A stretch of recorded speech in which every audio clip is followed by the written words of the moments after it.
మాకు చెప్తేనే మాకు తెలిసింది. మాకేం తెలుసు మరా, మేము ఎవరు రాలే. చెప్పు ఇక ఏమేమి గద ఏమేమి పోయినాయి చెప్పు. టేకులతండ గ్రామంలో గల శ్రీ అభయ ఆంజనేయ స్వామి దేవస్థానంలో ఈ తాళం పగలగొట్టి ఈరోజు స్వామివారికి కడియము గద చోరీకి గురి అయినాయి. రాత్రిపూట 2 గంటల 3 గంటల ప్రాంతంలో ఈ దొంగతనం చేసినట్టు నిర్ధారణ అనిపిస్తుంది మాకు.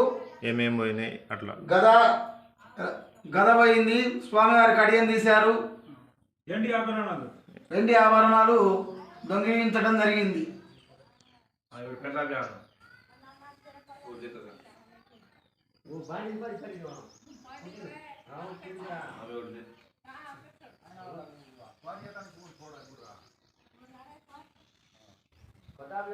तो